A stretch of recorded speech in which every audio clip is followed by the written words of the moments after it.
Welcome to the 46th lecture of the English lecture series at Ottawa University of Commerce. Today we welcome Mr. Jeremie Bourchard. He is an artist and he is going to be talking to us today about intercultural understanding through painting. Please welcome Mr. Jeremie Bourchard. Thank you very much, Sean. Welcome to this lecture. It lasts about an hour and a half, and I have planned too many things. So we're going to have to select some of the few things from this presentation. So let me tell you a little bit about the content of this presentation. Oh, well, before I start, again, I'm Jeremie Bourchard. I'm from Canada, or Quebec to be more precise. And I'm an EFL lecturer at the Hokkaigakuin University in Sapporo. And I am also an artist. I've been painting for many years, and I haven't come out very often with my art, and so this is one of the rare opportunities for me to actually talk about what I've been doing over the years. And I will try to connect my practice, what I'm doing in painting, with the whole concept of discovering other cultures. Specifically with cultural anthropology. That's the term that we use for that practice. Here, oh, by the way, do we have the handouts? Yes, the handouts are in the back. Okay, very good. You can always look at the handouts in the back, and if you want to send me an email, this is my address, and this is my internet site. Unfortunately, today we can't access it, but please do so, on your own. Today's presentation, well, I will be talking about these 6 points here. I will begin by talking about my own artistic approach, sort of trying to define a little bit what I'm doing in painting. I will talk about the Ningen exhibition. The Ningen exhibition is the title I gave to my exhibition back in Canada in January. And I will explain, for example, the public reaction. I will especially focus on number 3. The public, how did people react to the show? Not necessarily how I made the paintings, but really how people sort of responded to the exhibition. I will try to summarize the experience from the perspective of cultural anthropology, to try to come with an understanding of the kind of experience this exhibition was in Canada. Right off the bat, I can tell you that this exhibition was a success. Generally speaking, it was a success. But it was also problematic. I think that it was a big culture shock for me. Strange because I was going back to my home country to see the people I knew. I had a very strong culture shock, and so did they. So looking at my painting, they didn't quite know how to deal with those paintings and the kind of experience that I was trying to convey. Then I will link this summary with some general approaches to understanding culture. One thing that I would like to clarify right before I begin is I'm not here to tell, for example, a theory how to understand other cultures.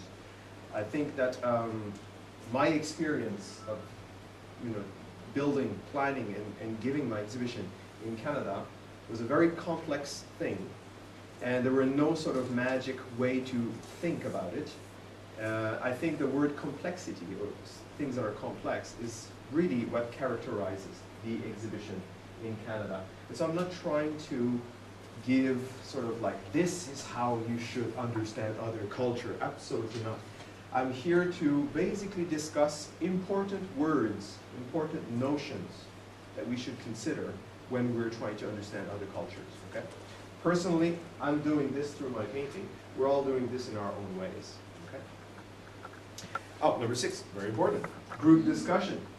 I tend to talk a lot because I'm a teacher, and I don't mind at all people interrupting at any time, okay? In my culture, we all sort of interrupt each other all the time. We don't really think that it's bad. If you have an idea, raise your hand. Don't raise your hand, just say it, no problem, okay? As I said, I have planned too many things for this presentation, and so I will see what's most interesting to you as the lecture goes on. If you're more interested in looking at the art, let's stick on the art. If you're more interested in talking about culture, then let's do that, okay? But I'll need your reaction. First of all, my background in visual art I've been painting for a very long time. It's probably the best way I could say it. I don't have professional training at all in art, but I have been painting for about 26 years. And I've been quite serious about it. Every year I've been painting just about 50 paintings a year. So multiply that by 26 years, you come up to 1,300 paintings. Just this morning I made the math, and I couldn't believe that I had produced that many paintings. But it's, how can I say, it's probably the longest thing I've ever done, actually, in my life, painting. I started when I was 10, and it was not just a kid's hobby. I was really sort of, I began to be very, very serious about it very early on. And I spent the first 4 or 5 years of my sort of painting career copying other people.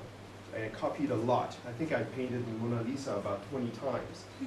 And I learned a lot from that. And after a while, I began to think about, as I was in my teenage years, sort of began to see the value in producing my own images.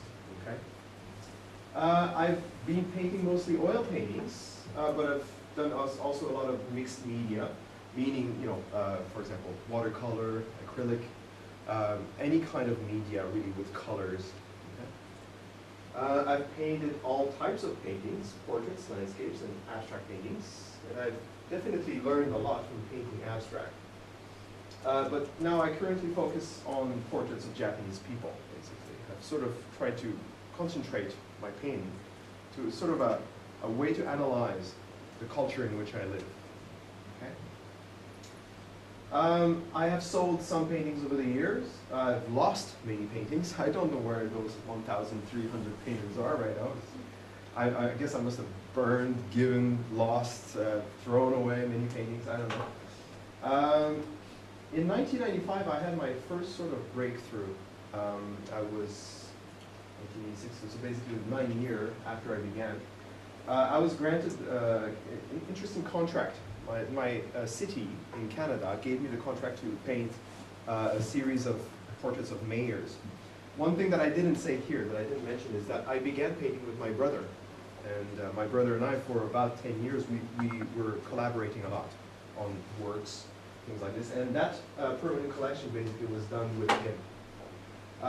So this permanent collection of the portraits of the mayors of my city is still there, obviously, because it's permanent. And whenever there's a new mayor, they call me up and I paint the portrait and I send them back. And so you can go to my city and see all those paintings there.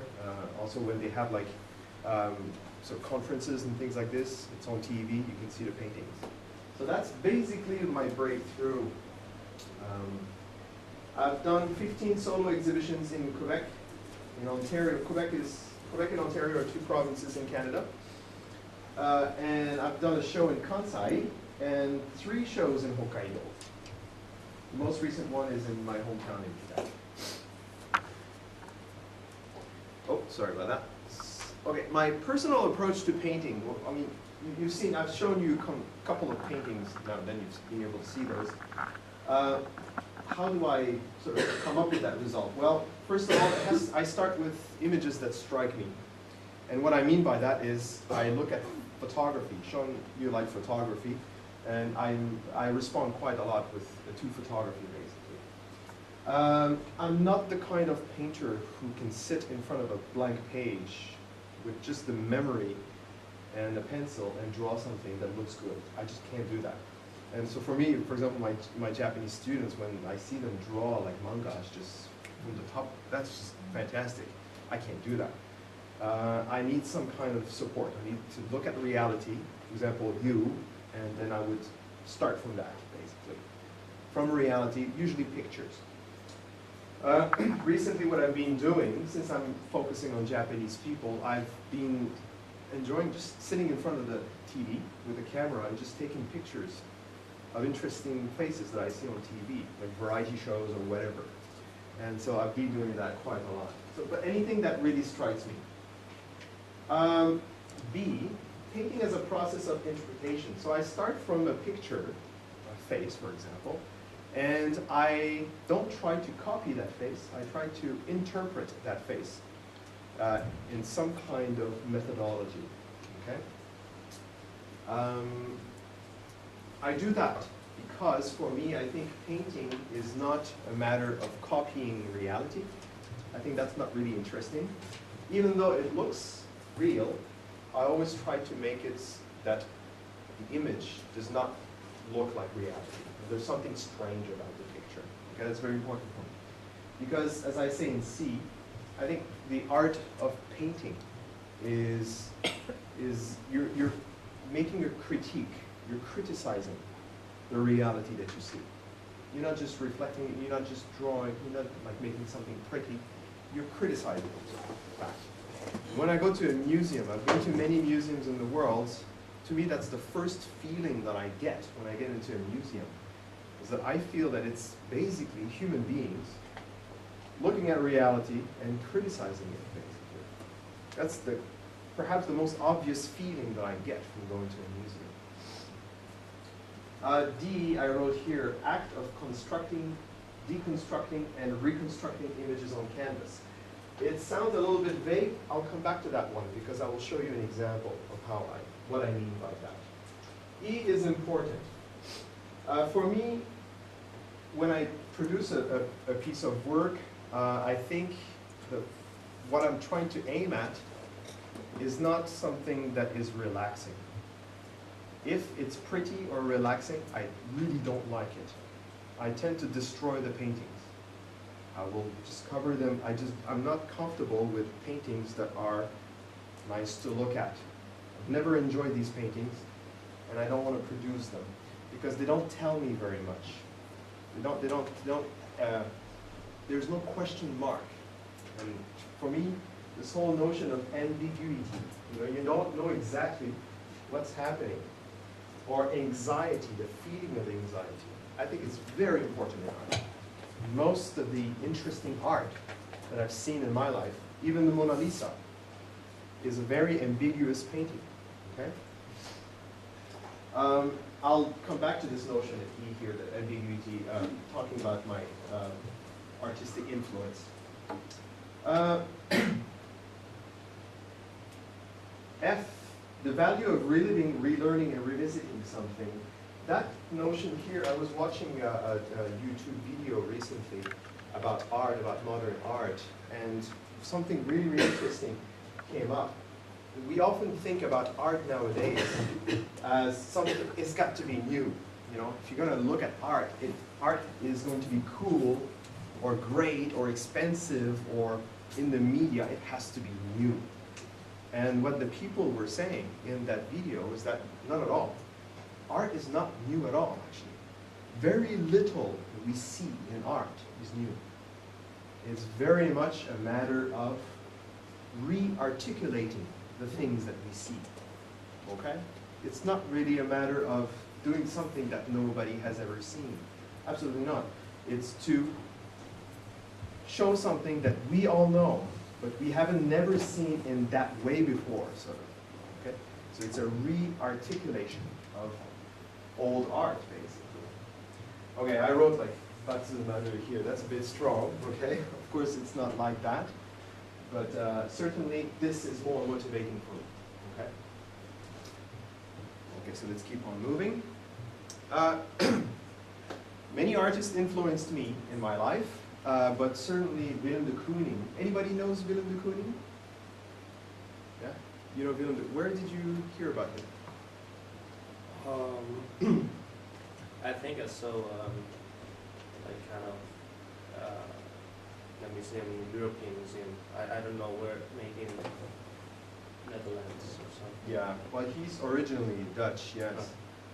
Last year I was in Amsterdam and I saw there's quite a lot of paintings from Willem de Kooning here. See, he's a Dutch immigrant, and he is basically known to be the foremost, most recognizable painter of the New York scene, what they call the New York School of Painting. Okay? Everybody knows Jackson Pollock, right? Raise your hand if you know Jackson Pollock. Okay, he's 4 or 5. Most people know Jackson Pollock. There are movies about him and so on because he's a tragic figure, right? He killed himself, basically. Many things happened. He's kind of like an American Van Gogh sort of thing, right? Few people in sort of popular culture know about Willem de Kooning. Willem de Kooning was really the driving force behind that whole generation. He was Pollock's friend, by the way, and enemy at the same time. So anyway, let me talk a little bit about what I get from him. Oh, actually, before that, look at this painting. Can I get any comment from this? Looking at this painting, what's your sort of interpretation? How do you react to that painting? Anybody? The eyes is weird. The eyes is weird, yeah, right here. Anything else? I'm confused as to the genetics. It kind of looks like it has breasts, but I'm Yeah. not sure. It The looks breast. like two different people. Two different mixing people. in one. So you have one person here and here like that sort of thing? Or At the bottom and top half. maybe there's a person Just here? next to the, yeah, some place, it looks like that, someone else, but with animal face. That's very interesting what you're saying, because in the analysis of that painting, this is a very famous painting, by the way. It's called Woman One, and it was painted in 1950 and 1952, and it's considered to be probably, well, at least one of the most famous modern art paintings ever produced. Okay? And in the analysis, they were saying that this is the eye, but the breasts are also eyes. They're not just sheer breasts, they're also eyes, basically. And so Willem de Kooning had this tendency to double shapes. Okay? I don't want to talk too much about Willem de Kooning, I want to talk about my art. But this is not a pretty picture, isn't it? It's not pretty, right? Okay.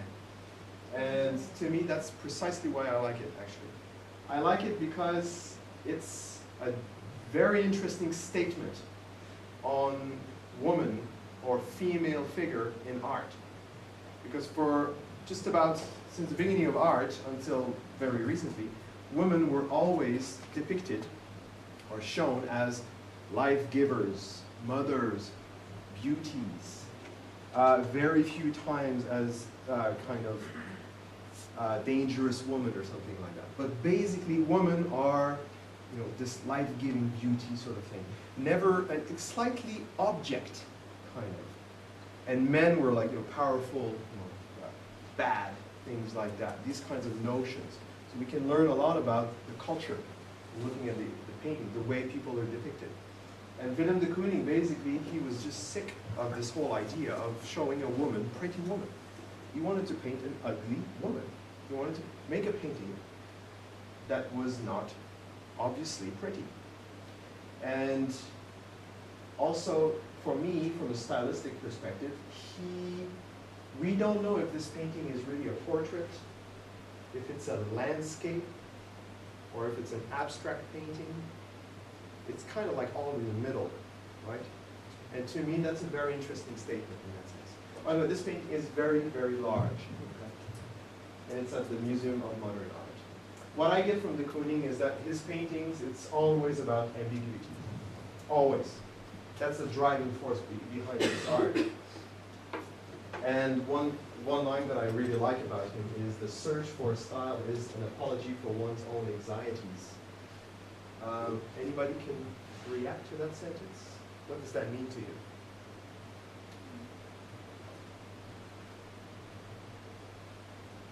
Ready?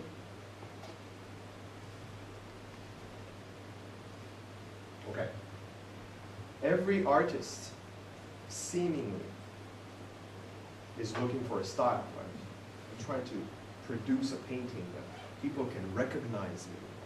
If I do this, then that's a Bourchard. Or if I do that kind of thing, that's a Bourchard. Right? If we think about Van Gogh, we think about bright colors and thick, sort of crazy-looking landscapes, lots of violent sort of colors, and that's a Van Gogh. If you look at a Picasso, okay, Picasso is, the face sort of broken apart and things like that. If we think about a Pollock, we look at, paintings on the floor and on these drip paintings, right? He's saying an artist is actually much more complex than that, okay?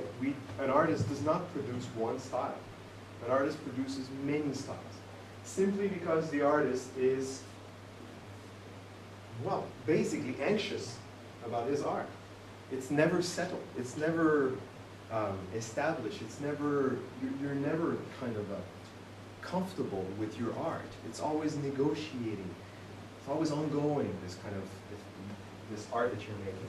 And so he says, let's be honest, you know? Let's be anxious, let's be ambiguous, let's produce an art, and let's change our style, okay? Because that's probably more honest. De Kooning changed his style many times over his career. He had about 6 or 7 different styles. Picasso famously had 7 styles because he had 7 wives, apparently. The styles and his wives were connected. So that's what I got from de Kooning. Nathan Oliveira is also another important painter in my life, actually. I'd like somebody to read this. Could you please read? Yes. This one here. Just read the whole thing for me, please. Okay. You are sitting there with your Muse. and your muse is telling you something, and you are following it, and you end up the next day looking at it and think, what the hell was the muse saying to me? Good. Thank you very much. Good pronunciation. It sounds kind of strange. It sounds very casual conversation, kind of bar talk, right? Somebody drinking beer and chatting, right? But I think Nathan Oliveira, this is him saying that, by the way. He sums up, I think, what's really happening in the mind of an artist, at least from my perspective.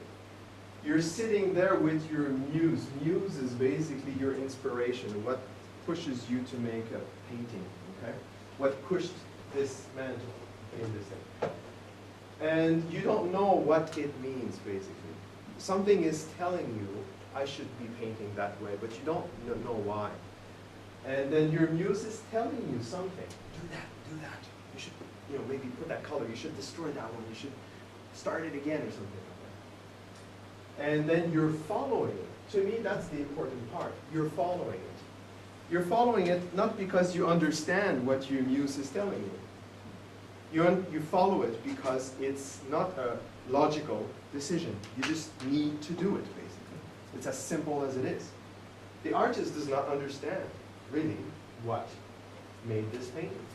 And then you end up the next day, after you've done this thing, you end up the next day, you go back to your studio and you realize, what was that? Okay? I think it's probably the most honest way to describe what's really happening in the mind of an artist, to me at least. Okay? And certainly when I paint my paintings, I enjoy when I go back to my studio the next day and I say, what? And it's not pretty, it's kind of strange, something has happened, and I sit and I look at it, and I'm asking myself, what the hell was the muse saying to me? I'm trying to read that, right? To me, that's a very strong motivation to paint. Okay, we're not connected to my to the internet, so we can't go on my website. But I'll show you. I'll show you some paintings, just like one second. Okay, can you see? Yeah, they're big enough. Okay, now this is like sort of taken very casually in my studio or something like that. Sorry about that. Maybe we could go down. Okay, we'll start from the top. Basically, these are all Japanese people, okay? My theme is just Japanese people in general. I have models sometimes, I have pictures, I take magazine stuff, I go in front of the TV and I take pictures of what I see. Anywhere I find interesting images, I use. This painting especially, I want to actually click on that one. Show it bigger. Yeah. What do you see?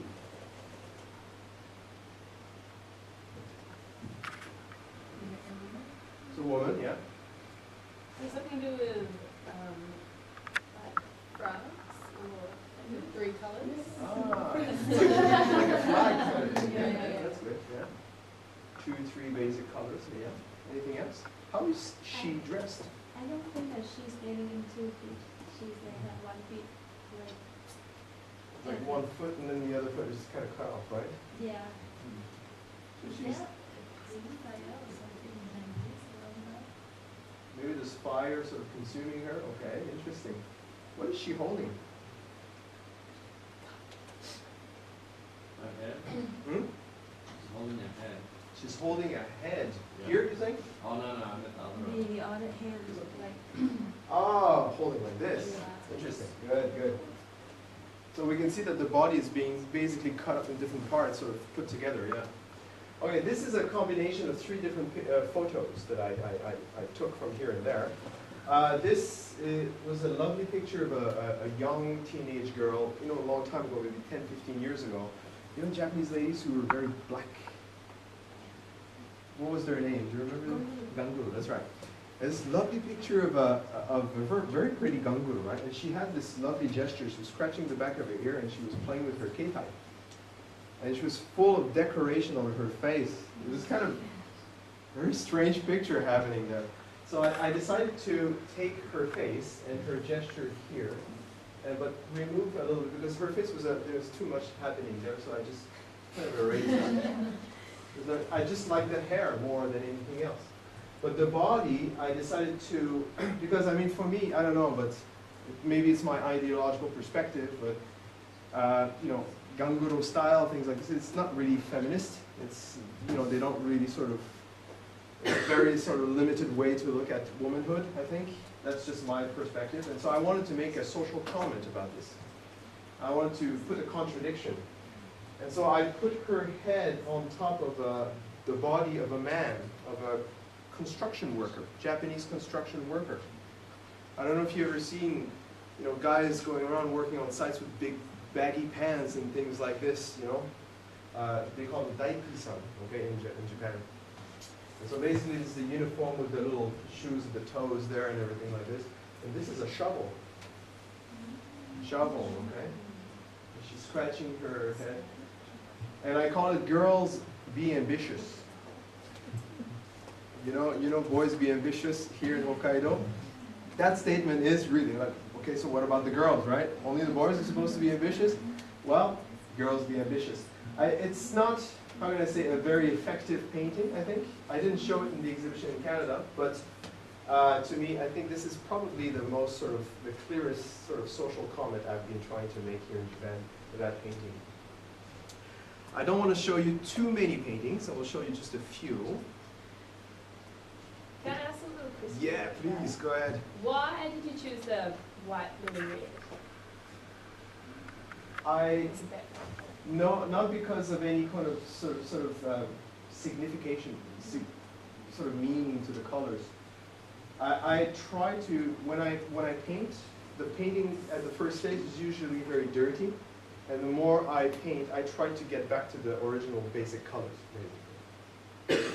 So I try to make the color as pure as possible before I finish that painting. Let me click that guy. No, actually I want to show you a different painting. I've done nudes also. This is a self-portrait here. This painting maybe I should show. Yeah.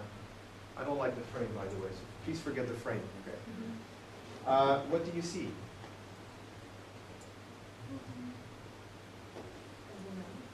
Woman, yeah.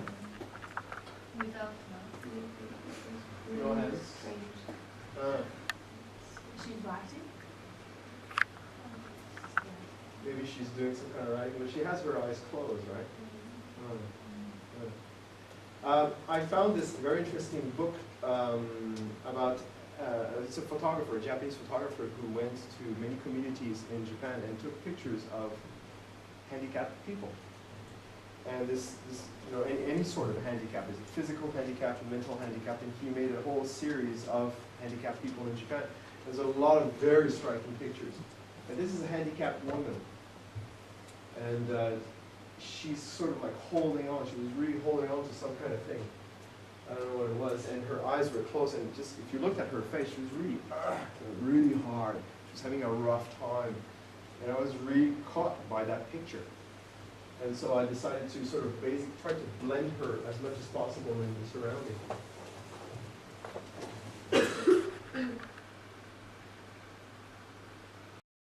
Show you another picture, then we'll keep on moving.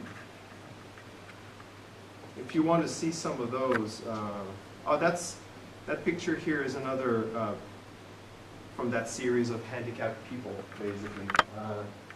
the handicapped woman there, and this is the unfinished version, however. But it's kind of recalling the whole notion of two beings together, the triangular classical sort of shape.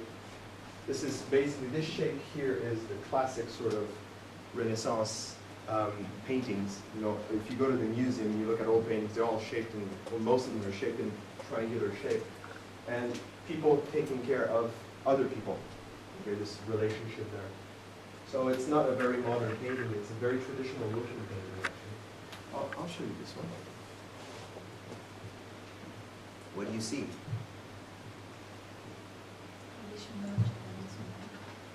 Traditional Japanese woman, yeah. Is she fulfilling some kind of purpose, or isn't it? It's like she could really into us, even if she's got one eye. This painting, I took this picture from, I forgot where. This Meiji period bride, basically, and you know, the whole kind of the style, the fashion was very different at that time. Now, we all know how a Japanese bride looks. We've seen those pictures in the subways and trains and things like that. But at that time, they had this sort of, maybe it's just one of the styles, okay? But they had this transparent sort of thing, so you could actually see the hair underneath. You know, I really like that. And I just felt that there was a certain kind of violence to her look, you know, acidic sort of look to her face. And to me, that just struck me. And that painting is rather large. Actually, it's about this size. That's the actual size of the painting. I think that one was the fastest painting I did. It took me 2 days to paint that one, really, really fast. Okay, so let's keep on moving with the presentation. Okay, so basically coming to, I mentioned this notion of constructing, deconstructing, and reconstructing an image. I don't try to copy reality the way I see it. I try to analyze it in different ways. And I'm going to show you an example of what I mean by doing that. One painting, like this one, for example, took me about 2 years to paint. But generally speaking, it takes me about between 2 and 6 months of production. So that means 50 paintings a year, 2 and 6 months per painting. I have to start many paintings at the same time, basically. I start 10, 15 paintings, and then some are finished earlier, and then I start another series, and it keeps on rotating like that. Okay, let me show you a little bit what happened. This is not a Japanese person, obviously. Can you tell me which country this person is from, just by looking?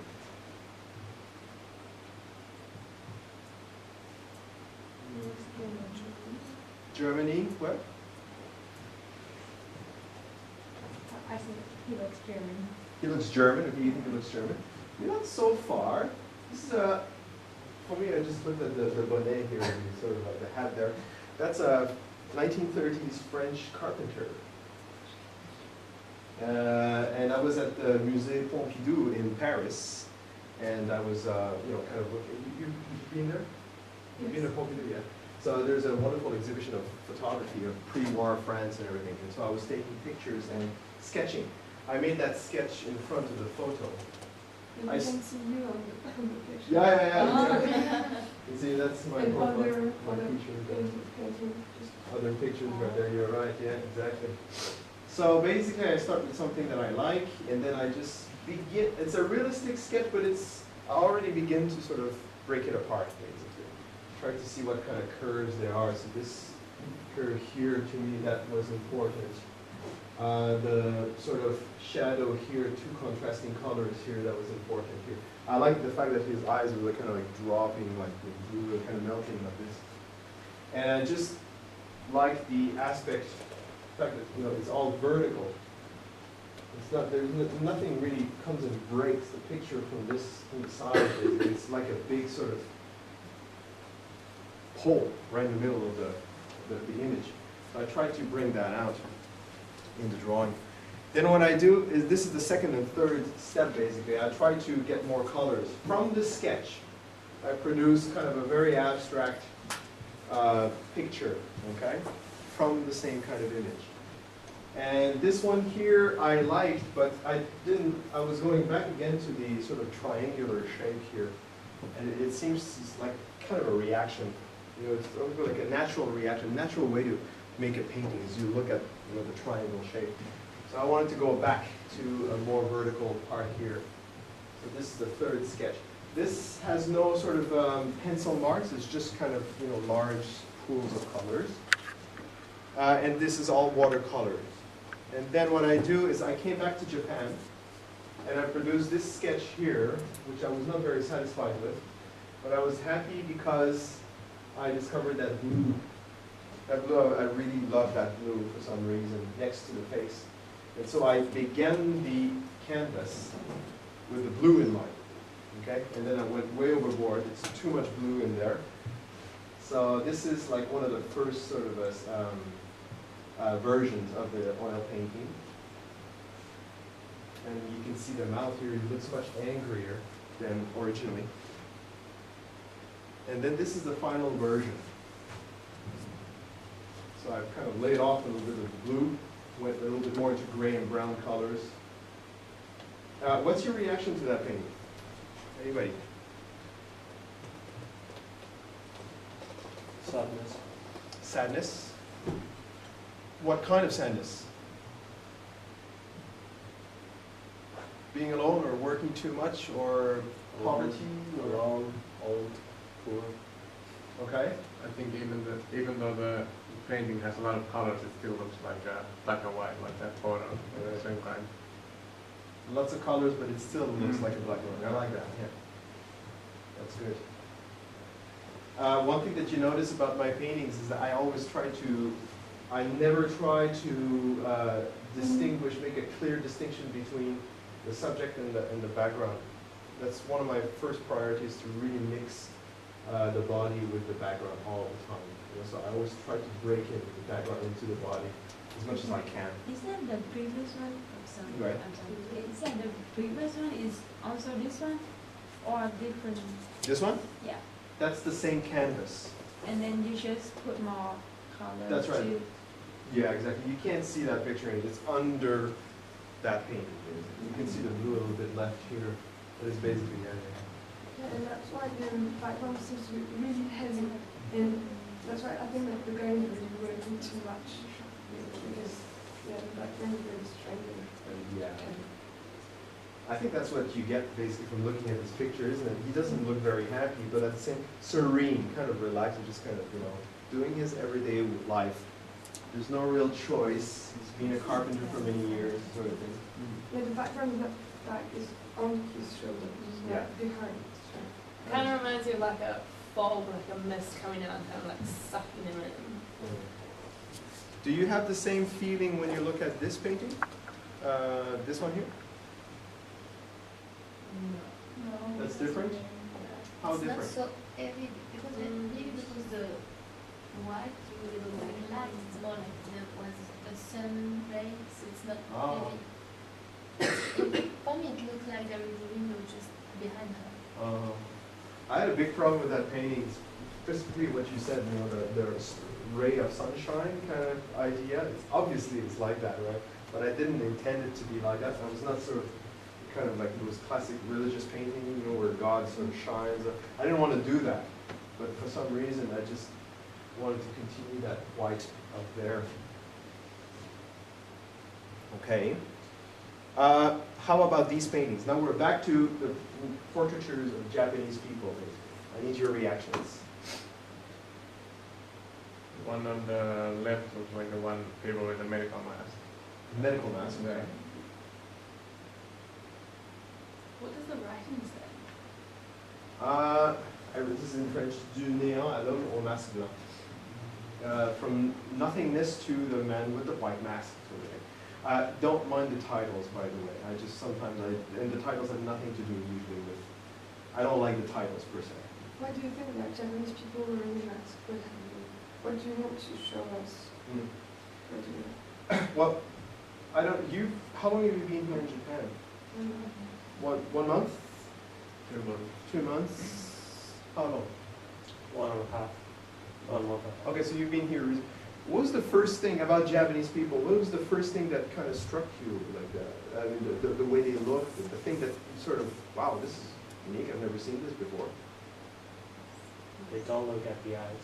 They don't look at people's eyes? They're Okay. really silent in a way. If you see them first time, they just like go ahead and do their stuff. Okay, all right. But I'm more concerned about the look. The look. Even fashions, I wouldn't mind comments about the fashion. I find that the ninjas more feminine films. Ah. Men's are more, a little bit more feminine here. Like androgynous. Androgynous. Okay. They have more layers. More? More layers of clothes. Layers of clothes, Yeah. Okay. Well, to me, one of the things that struck me, I came here in Japan in 1998, and the first thing that struck me was those masks. Wow, this is kind of like a postmodern society, you know, the air is polluted. People are walking in this, wow, this is, it was kind of cool, but I was not quite sure what it was, you know, and when I was told, oh, it's basically because this person has a cold and he doesn't want to share the cold around. Ah, that's logical. And then I understood. But that vision of the man kind of staring at you, you see the only two eyes coming at you and looking, and with the mask, the face you can't see. There's a certain kind of anonymity. You don't know who the person is, right? And we can't read the expression of face. That's right, yeah. So it's disturbing. You don't know if the person is smiling. That's right, yeah. Sometimes in my university, I see students going, because they have a mask. I don't know who you are. Take your mask off. I can read the face right with the mouth, right? So yeah, I think this is, I was trying to basically give a sense of, you know, like the first impact, the first time I saw a mask. That was my reaction, sort of thing. Out of all the paintings I've seen in this presentation, that one is my favorite. That's your favorite one? Why? It looks very urban in a way. Like, But it's not only people who are the cold. I think in gangs, the young people wear it to be cool and to maybe for the animals. yeah, to me it doesn't look like really, even though I see the medical mask, it doesn't seem like a sick person, it's just cool in a way. Okay, so it's not just for health reasons, also Yeah. for fashion reasons, Yeah. yeah? Actually, a lot of Japanese, I've been told that Japanese people wear masks, not because they have a cold, but because they don't want to catch a cold. So it goes both ways, right? How about this guy here? Look really heavy.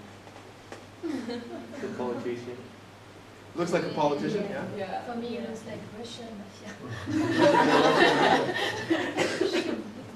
This is, I took this picture, black and white picture from the Japan Times, actually. I don't know when exactly, but when the sumo world was under pressure, there was a lot of corruption in the sumo world, and I think there was a young man who was killed by other sumo wrestlers with a beer bottle or something like that. Anyway, they've been going through a lot of problems, the sumo world. And this is the head of the sumo organization. And his name is Hanare Goba. And he was on the news, and his face was just like, what's happening kind of thing, you know? And that expression, that mouth right here, it really told a lot to me, you know? And his eyes kind of like looking at the screen, but kind of not quite there.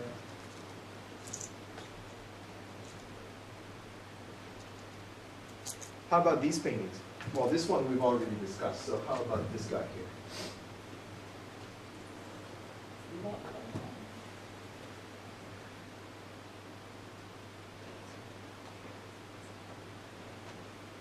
It looks like a guy is holding a baby. Guy holding a baby, yeah?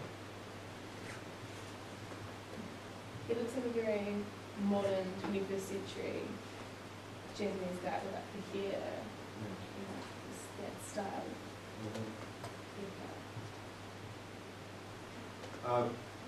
One thing that I've been more and more interested in reading in Japanese newspapers and so on is basically the shifting roles between men and women, how traditional men roles and female roles are shifting in Japan. Actually, we don't really talk about that very much, but they are.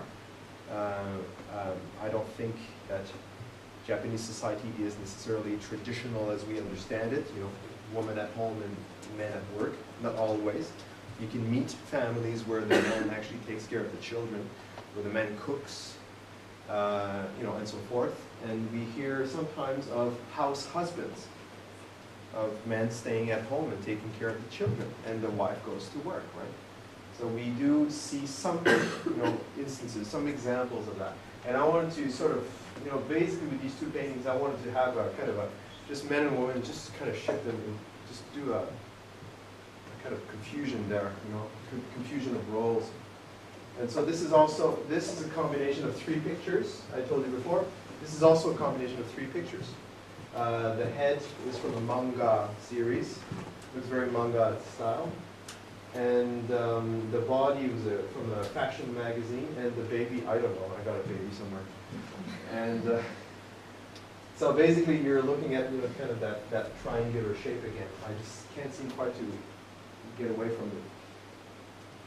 But it's basically like Madonna, like the classic picture of the woman taking care of a baby or breastfeeding the baby, but instead it's a man basically. It's a Japanese, young, relatively cool looking Japanese man.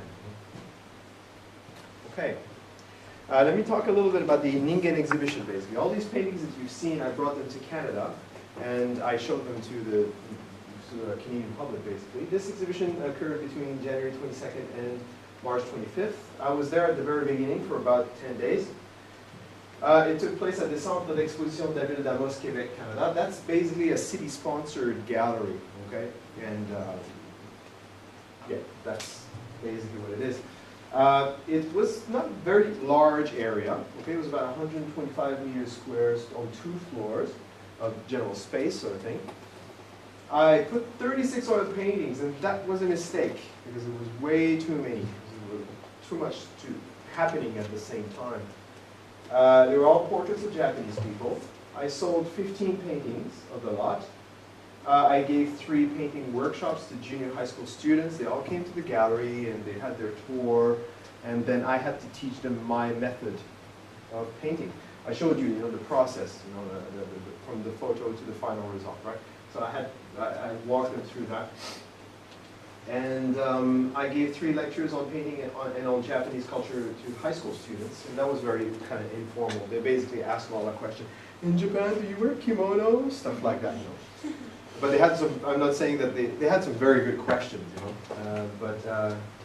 yeah, it was basically me trying to answer all their questions before time was running out. It was really fun. And they didn't really care about the paintings, actually. They were more interested in Japan. I gave a couple of interviews in local, provincial TV and radio stations in the area. The reason why all of this happened is because my mother, who's based in Canada, sort of initiated this whole thing, and we planned this whole thing in advance. We contacted the TV stations and so on. This is the opening. So you can see that it's really busy. You can see that there's very little space between the paintings. And that was sort of like a general criticism that people had of the show. That was not very effective, actually. In fact, on that wall, that back wall, I should have had only 2 paintings, if not only 1. This is another picture. The picture's not very good because the cameraman was using a flash. I usually don't like that. Another picture. It drew that was kind of a special sort of thing for me. It drew the attention from a First Nation politician. First Nations are basically the Native American people of Canada, basically. And he is a politician. His name is Romeo Saganache, and he represents the area where I'm from, in Ottawa, in the capital.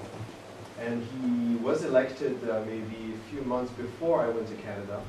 And so the reason why he came to my show is because my aunt sort of helped him with his re-election campaign. And so he said, yeah, I'll go to Jeremie's exhibition. So they came, and he saw this painting, and he just felt, he was there like 5 minutes because he was very busy. He says, okay, I want that one. And then, so he bought that one. And this is a painting of, okay, I'm asking a question to the Japanese people only. Do you recognize this picture from your history book? Nixie? No? Basically, if you're, studying history in high school or something else, you will have seen this picture. This is a picture of a young child, victim of Hiroshima, the Hiroshima bombing. So I think you recognize this picture. Yeah, it's a very famous picture in Japan, actually. And I think it's usually cut here. That's usually what we see in the textbook. So this notion, you know, like all the clothes kind of melting and burning, you know, and smoky, and the ever-present rice ball in their hands, you know, this lost child. He fell in love with that painting. He bought it right there, and then he only said one thing to me, which I thought was like, I was taken aback. He says, "So how does it feel to be a gaijin in Japan?" That's the only question he asked me. He was like, "What? How do you know the word gaijin?" I said, "Well, you know, I know. People know." And he was interested because he felt that my position here in Japan as a not part of the sort of the common culture, he kind of related to that as a native Canadian, basically, a First Nation person. So I thought his question was really abrupt. Wow, what should I do with that question? I didn't know how to answer that. But I was very impressed by his sort of understanding of, you know, realities that occur at the other side of the world. Very intense guy. This lady is his sort of partner, or sort of the same political party. She's also a politician. She loved that painting. She bought it. She said that it looked like a Japanese woman emancipating herself. I didn't agree with her necessarily. I thought, okay, you know, but she just loved it. Yeah, it was a big painting. It's about a little bit bigger than this size here.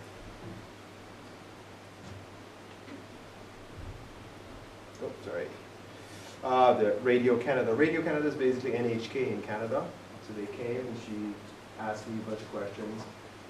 I took a picture when everybody had gone, just to give you a sense of the color and the feeling there. Too many paintings, but a good sort of energy happening. Interesting entries, basically. What people wrote in the log. But for some reason, I don't have the... Oh, sorry about that. This screen here, I had a big kind of circle with the logs and thing, a graph. Somehow it doesn't appear. It's okay. Interesting entries in the log. Can I have some people read it for me? So maybe start at the back here. Okay. Number 1, please. In most. Oh, sorry. Yes. Number 1, please. Please read it for me. In most of your paintings hides another person. I mean, the colors. The colors, that's right. So there's like concept of two people at the same time, and I think you brought this notion before, right? Two people at the same time. Number 2, please. For me, illusion or reality. So for this person, Japan is just an illusion. They have no understanding of Japan. It's all mysterious, but for you it is a reality. Number 3 at the back. Sorry. Aja. 3. Yes. I thought this question was interesting. Why do you often paint only one eye? Next, please. 4. I'd like you to paint your own face. I'd like you to paint your own face. I don't know who read this actually. So I'd like you to paint your own face. This person, for some reason, was not interested in the Japanese faces. Why don't you paint your face instead? Okay. Number 5. Can I have somebody else read, please? Number 5. The man covering his mouth. Yes. I just read. Oh, you're the one who read. Okay, good. In the back, can you please read? Oh, no, you read before. Yeah, next. Yes, thanks. Yes. Japanese people help us understand what concerns us all. To me, that's really what I was trying to get at in the exhibition. And I was glad one person actually got it. And so that comment, I think is... Do you mind reading? 6, please. You feel embedded in Japan. Embedded in Japan, basically. When they came into the exhibition, you know, they felt like they were in Japan. But you have to understand that in that scene, the gallery owner, and by the way, this is the first floor, there's a second floor, there was Japanese music playing all the time, like traditional Japanese music, you know, the koto things, the shamisen and, you know, koto, yeah.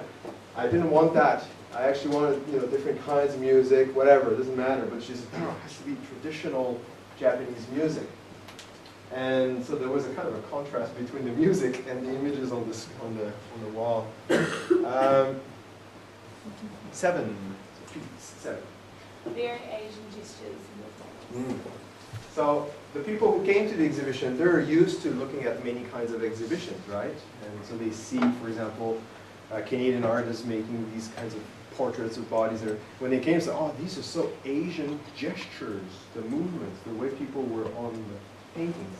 They recognized them as Asian.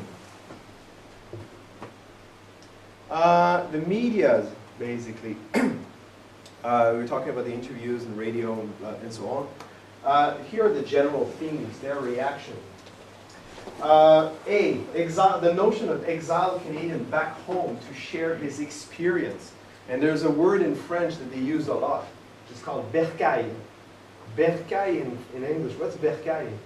Native place, native own place. But the actual Down. object of bercail is I think it comes from the Bourchard of Alsace.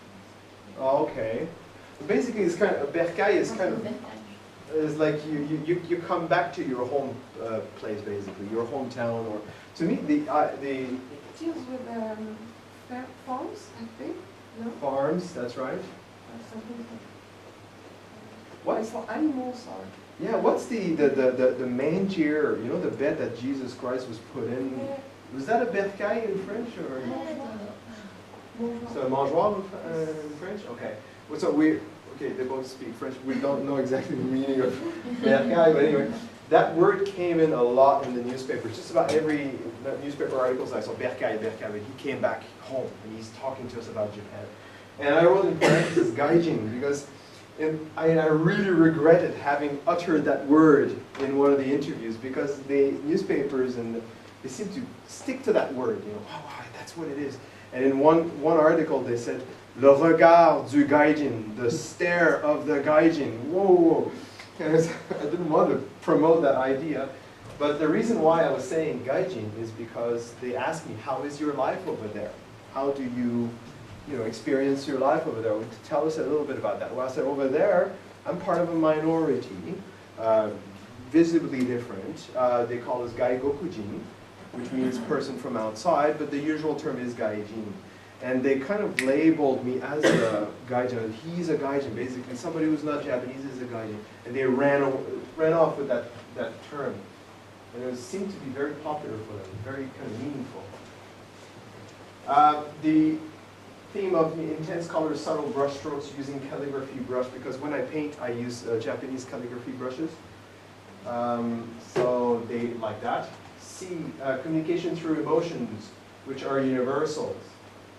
So you have this, in this list of I'm not going to read all of these things, but what you can see though is that the reaction from the people was paradoxical. They thought about, okay, Japan, on the one hand, Japan is a mysterious country. Here's a white guy from Canada who's over there experiencing this life, and he brings us back these notions. But at the same time, what we see is not Japanese, it's universal. Okay? So you have sort of two different types of visions of what was happening. And it didn't really connect in their articles all the time. I think the articles, when you read them, they were not consistent necessarily. They were good articles, but didn't connect those two parts, basically, very, very well. The workshop, I'm talking about the students there, the junior high school students. As I said before, I described my painting process, and I gave images from Japan, like any kind of image that I collected over the years, and I photocopied them, and I gave them those pictures. And the students kind of looked at them and said, okay, let's have fun with these pictures, let's do something with that. And they proceeded to draw and sketch many things. And the overall look of the workshop was really, really dynamic, and there was a lot of like, ha ha, laughing, but also kind of excited and, hey, what's that? La la la. And I think the overall quality of the work that the students were producing was not that great, but at the same time, everybody was asking themselves a lot of questions. They were having a culture shock, effectively, I think. They were kind of looking, didn't know what to do with it. That was great. I just really enjoyed seeing these kids kind of struggle with these things. Their reaction, basically the two most popular paintings for young people over there was that one, the wall, and the teenager sort of young lady there. Those were the two most popular ones. The students had to go back to their school and write a report, 800-word report on their experience, and the teacher sent them all back to me, and I read them all, basically. So I'm going to show you their reaction, written reaction. But basically, most students chose to write about that painting for some reason. Straightforward reactions. Lots of colors, energy, warm and cold colors, balance between both. The stages of life, youth, old age, enjoy. This is interesting because I hadn't said anything to anybody about the order of the paintings. But in fact, the first floor was a baby, the very first painting was a baby, and then the next one was older. And as you progressed through the exhibition, you got older through human beings' lives, basically. And the very end were old people, basically. And one student got it, actually, only one comment. One says, yeah, you can see it's all young people, and as you go, it gets older. 3, faces are undefined, so we have to imagine them. 4, the main subject and background are intertwined, means they're kind of blended together. We can see the different stages of painting, and certainly that's very important when I produce my painting. 6 was very straightforward, but worth mentioning. I saw the moments in the life of Japanese people. And if we have time, we're going to talk a little bit about cultural anthropology. 6 is actually very important. Not Japanese culture as one thing, basically, but just Japanese culture as a series of little moments that are very different from one another. 7, Japanese people are perfectly integrated in their living space, in harmony with their environment. I think we can relate to that sort of reaction there. The more ambiguous reaction from the students, which I think for me are more interesting. The students said that there's very little joy in my paintings and a lot of solitude. I felt that. Number 2, they felt that there was a feeling of revolt against the power. So people trying to fight or something like this. A feeling of heaviness. Japanese reality with universal implication. That was an interesting sentence for a student to write. Student said, I have respect for Japanese people. Number 6 to me was really meaningful. I saw Japan in my own way. Somebody didn't tell me what Japan was. I was given the freedom to imagine what Japan was, basically. So I thought that was very interesting. All the paintings were different, like people. Now the report from the gallery owner, that's more like from a kind of economical perspective, okay, not artistic necessarily, just did it work, did it not work, sort of thing. She said that more people came to the exhibition than she had expected. I think there was about overall 300, close to 400 people who came, and she had not expected so many people to come. And she said, see that the Japanese factor, and that's the word that she used in her report, the Japanese factor played a big part. It was very important for that, for the success of this exhibition. The public generally appreciated the paintings. The workshops helped the students and the public understand the approach, the artistic approach. And this is very important, and she told me many times that the Canadian galleries are really trying to connect art with the schools. We're trying to develop a new sort of generation of young people to come to the gallery and appreciate the art. So those were basically the positive sort of feedback. But the negative, the problem, as she said, was that there were too many paintings. It was a very uneven collection. People came to the exhibition and didn't really have a sense of style, of message, of sort of conclusion. What am I supposed to get from this exhibition? People didn't have that. That's what she said. 2, the gallery wanted, and this is the most important, the gallery wanted a discourse on differences in cultural values between Japan and Quebec. That's why they had given me the contract, basically. We want to discover Japan. Show us Japan. And my message was rather different. I rejected the Japanese cultural stereotypes, basically. I wanted them I want to show something different about Japan. I didn't want to paint, you know, the Kinkakuji, for example, or things that are obviously Japanese. I want them to see the regular, everyday life or some kind of ambiguous version of Japan, my version of Japan. The audience was very interested in discovering the exotic and mysterious Japan through painting. And maybe, I don't know in France if it's the same, or in Finland if it's the same, but, or in Spain if it's the same, but in Canada, especially in Quebec, everything ethnic, everything that is not Quebec, basically, is cool. Basically, you just, everything, where is this from? Costa Rica? Cool. We want a show on this. Is this Finland? Wow, oh, cool. What do they listen in Finland? They're just really hungry for what's happening in other countries. I don't know, is it the same or? It's exotic. It's exotic, yeah. Cool, but exotic, so. And exotic, is it like only for warm countries or cold countries as well? For everything. Everything? Because in France, we think that we are the center of the world and everybody. So everything which is not French is exotic for us. So everything that is not French is exotic. I think in Quebec is pretty much the same, yeah? What about in Finland? Do you have that? I think we're more like brought in slightly. We don't have that much exotic things from, for example, Europe. We don't really, people don't go to art, or don't watch art in different countries. At least the general public. Okay. It's just, I felt like people dressing up in different styles, you know. I would not have been surprised in Quebec to see a girl wearing a djembe or something like this, like a Japanese sort of kimono or things like this, you know. Because it's just, they're they seem to be very hungry for that, basically. And I think that's why they came to my exhibition, but they didn't quite get that. I didn't give them that, basically. Number 5. Basically, the exhibition led to 2 types of discourse. My discourse was going here, and their discourse was going basically in a different direction, and it didn't really match, basically. That's, I think, a significant problem. Also, 6, that's a very simple but obvious, and I agree with her. There were no text for each paintings. Because my approach, my desire was for people to come and appreciate the paintings. Not necessarily appreciate Japan. Appreciate this thing right in front of you.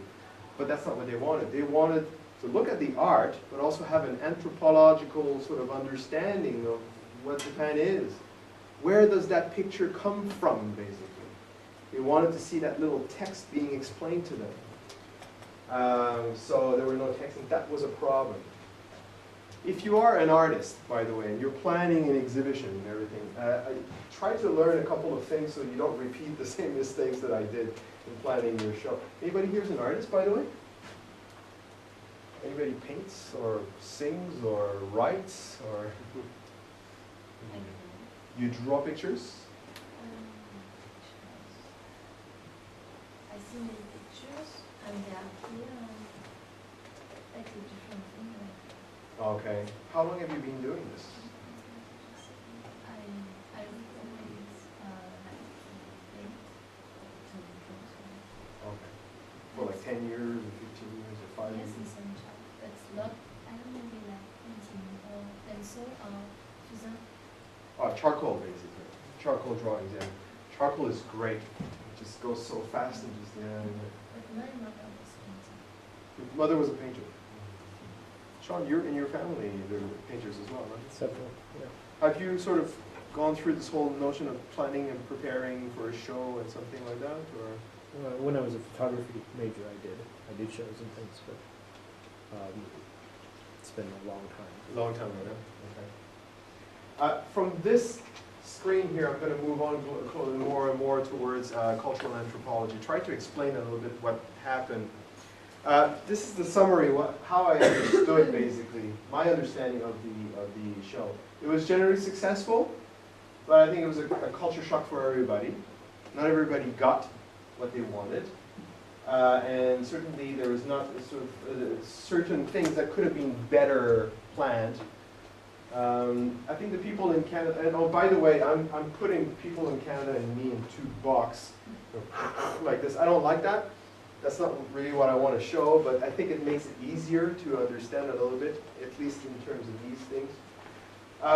People in Canada basically came to the show with the expectation based on preconceived idea about Japan. They had an idea of Japan, and they wanted to see that idea in paintings. I think.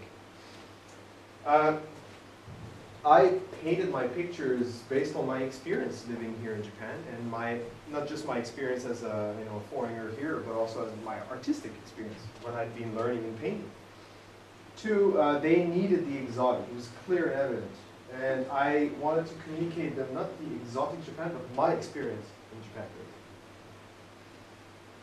Three, for them, as some people said, Japan is a temporary reality. They like it, they're very interested, but then they can get out of it. They always have that option, okay? And for me, Japan is a permanent reality. I live here, right? So there is a very different kind of discourse emerging from these two sort of positions. Four, they were perfectly comfortable with this image of what I call a unified Japan. Like, if you say, what is Japan? Kinkakuji. Oh, that's Japan. Okay, then it's a symbol, right? Or sakura, or a Japanese lady in kimono. So that's what I call like a unified sort of vision of Japan. Not Japan is in its complexity, but kind of a reduced version of it. And I resisted the fixed and unified image of Japan. I kept on telling them, no, that's not how things are in Japan. It's different. I'll give you other examples. And five, they definitely wanted, when they came to the exhibition, I felt that they wanted to show respect and understanding. They really tried. They were not like, oh, this is going pretty good. Okay, let's go. None of them did that. They really took their time and they communicated their thoughts. Some people came back to the show because they couldn't talk to me on the opening day. Came back, they really wanted to talk. And I wanted to meet their needs, basically, but I wanted to inform them as well. So you can see that the position is quite different, I think. I'm going to skip that. I'm going to go straight to this notion of painting as cultural anthropology. There's no break, just keep on going? Going, yeah. Okay. This sort of a notion of, can you use painting as a way to understand a foreign culture? That sort of recently came to my mind. That it is actually sort of very, very similar process. What I do in painting, producing a piece of art, and what I do to understand Japanese culture and my life in it, are very, very similar processes. Before we talk about cultural anthropology, let's define our term. What is culture? I'm going to ask you to read again. I don't know your name. I'm very sorry about this. I'm just going to point at you. Don't be. Could you please read one, please? Beliefs and attitudes are something shared by people in particular group or organization. Okay. Please just notice the words that are underlined. Go back, please. Two.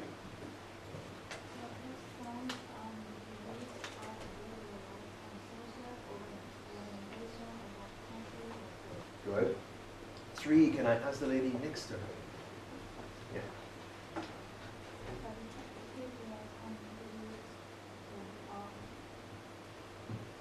Particular.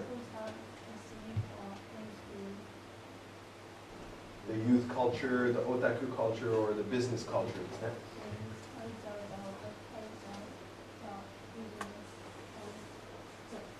Thank you very much.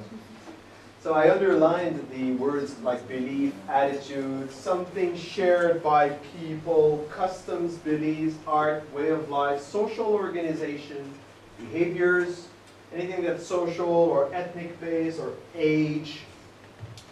These are words that are often connected to the concept of culture, okay? And this, by the way, I got this from Wikipedia, okay? So this is like what pop culture sort of understands as culture. What is culture? It's interesting, it's certainly real, I think we can relate to that, but we don't really get the process. What actually produces culture? How can we understand culture? Is culture a belief, or is culture a social organization? How do these things contrast? We don't really have some kind of system to relate these terms together. So when we're talking about cultural understanding, or anthropological, cultural anthropology, sorry, I think we have to refer to Clifford Geertz, who is one of the most famous, certainly one of the most quoted person in the field of culture and cultural anthropology. He wrote it in the 1970s, so he's not new. Is he still alive? You don't know. Anyway, so some of the things that Clifford Geertz says are very valuable, but some of the things I don't quite agree with, and I'll point them out. I need some students to read again. Sorry, the lady in front. Yes. One.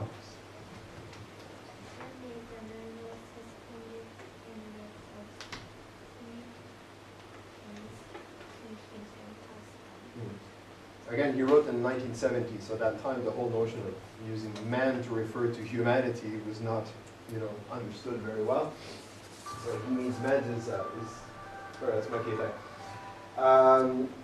Basically, I have the image of a spider, building a spider web and things like this, and the human basically produced the spider web. And number 2, can I ask the students in front, please? Yes, 2. That's right.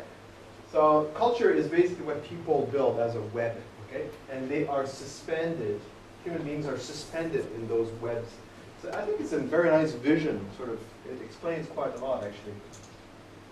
3 students in front, please.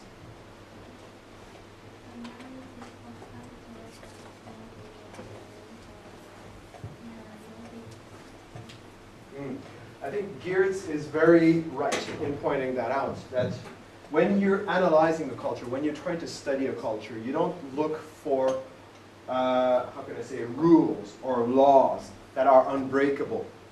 You can see patterns. He will use words like mechanism, patterns, tendencies. But rules, no. And laws, absolutely not. Because it's constantly being negotiated, okay? Number 4. I've asked you many times, so I'm going to go in the back. You've read before, so the lady right in front, please. Yes, 4.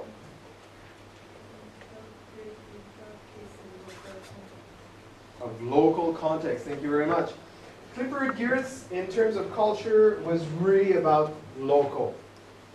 His whole idea is if you're going to understand culture, don't think about Japanese culture or American culture or European culture. Just way, way, way, way, way too big. Get local. Really get to like a smaller community. And you interpret that, you interpret what you see. You don't take notes and sort of, well actually I'll leave that comment for later a little bit, but basically you interpret. You don't reflect what you see, you interpret it through your own mind. Local context. Number 5, I'm going to read it. Basically, it's a search for local meaning. To understand culture, you try to see how people produce things, paintings, food, music, whatever, locally. I think these are written on the paper that you have, so you don't have to copy those notes. 6, please. Yes, that's a big one.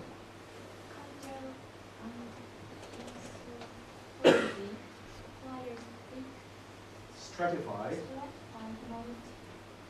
Linear description of local culture, material culture by the detached observer. I disagree with the last part. Thanks. Do you disagree with that part? Okay. So I disagree with that last part actually. Okay, first of all, let's start, because this is a big statement.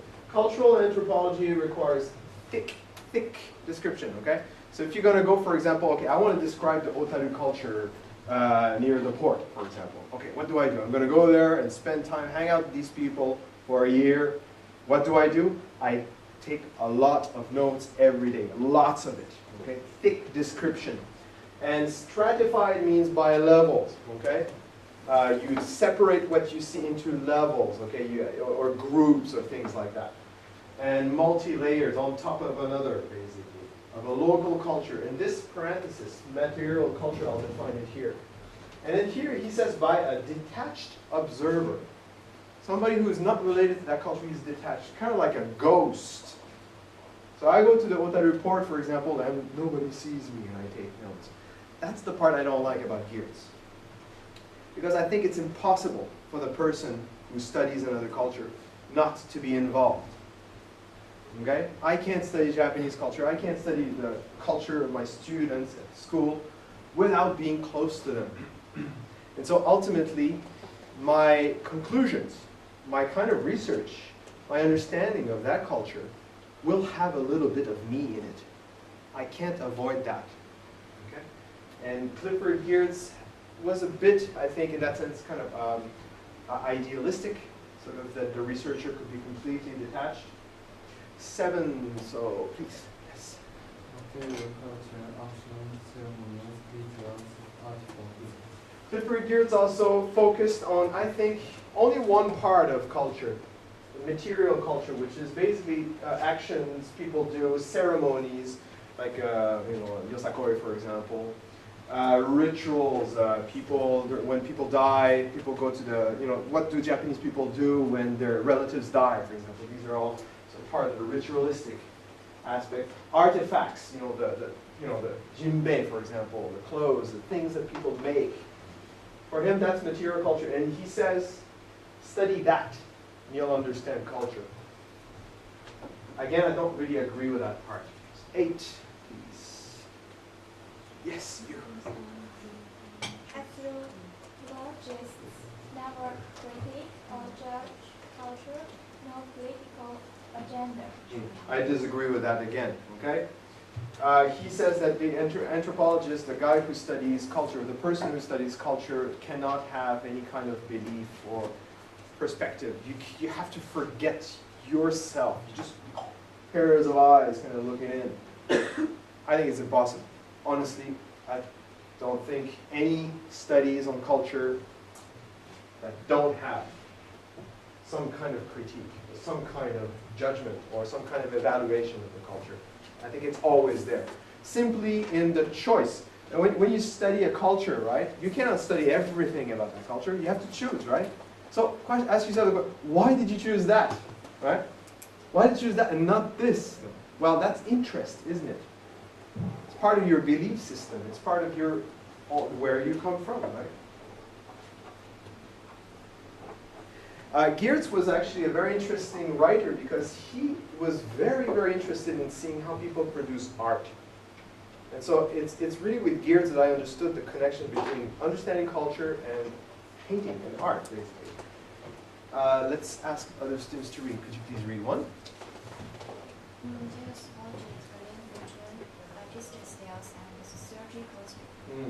He supported the link. Basically, he used this link. He argued for that link in his books and his theories. The link between artistic styles. So let's take, for example, one style that we understand. Cubism, for example. You all know Cubism, right? Picasso, okay, all these things, right? Why did Cubism emerge in Paris, 1907? And it was the production of a French guy called Georges Braque and Spanish guy called Picasso in Paris. Why did this happen? And why do we know about Cubism? Why is Cubism so big, so known by so many people, right? Those are very important questions in understanding the connection between art and culture, okay? Basically, we have to look at, in Paris, 1907. Wow, that was a very dynamic time in the history. Anything that was technological, a new car, a new invention, it was almost kind of like semi-God. It was very important. It was like human beings just really gaining control over their lives and things like that. And Cubism took that. Cubism took this whole idea of, shaping the world into different sort of perspective and things like that. Cubism could not have emerged from a different time, okay? So the place where it started is very important. Number 2, could you please read it? How cultural meaning takes on a particular shape. That's right. So that line, those colors and things like this in Cubism, right? Only 5 minutes. Okay, 5 minutes. I think they're going to run a fire drill, so I just don't want you to get shot. Yeah, sure. So if you hear a big sound, it's not because everything is breaking apart. You're going to have a fire drill very soon. So enjoy it. So 5 minutes, wow. I'll explain very quickly. Basically, these are the 2 last slides, okay? And I'm very sorry, we have no time for discussion. Apologize, I thought we would have time for that. Forgetting Geertz, because I think Geertz has a little too many problems. For me, the writer that really struck me is Archer, Margaret Archer. 1996, she wrote a book called Culture and Agency. It's not written on your handout, but I really recommend it to everybody who wants to have a good read. She provides a distinction between cultural system and social cultural domain. Cultural system is basically what Geertz was talking about, the material culture, okay? Actions, ceremonies, rituals, and so on. Archer says that's the cultural system. That's just only one part of culture. Beliefs, norms, language, mythology, artifacts. There's a certain you can study those things, okay? And there's a certain kind of logic behind these things, okay? And I wrote here, that's what the visitors to my exhibition wanted to see. They wanted to see the cultural system of Japan, basically. They wanted to see the mythology, the artifacts, the things that are typically that they can recognize as Japanese. The social cultural domain is really what I'm interested in. It's how people adopt that cultural system, reproduce it, resist it, or challenge it, fight against it. Okay? And that's really that was my intended message in the exhibition. I realize now that I have only 5 or 3 minutes left. I'm leaving this lecture in a very kind of, what happened at the very end? Okay, but what I would like you to remember, if you could, is that culture is a very complex thing, okay? And that what we think this thing represents as part of culture, Japanese culture, another thing completely different can also represent Japanese culture. And it's very, I think, impossible to reduce Japanese culture to symbols and things like this. We really have to concentrate on what people do every day and how complex it is. That's basically my message. Okay, thank you very much for coming to this lecture.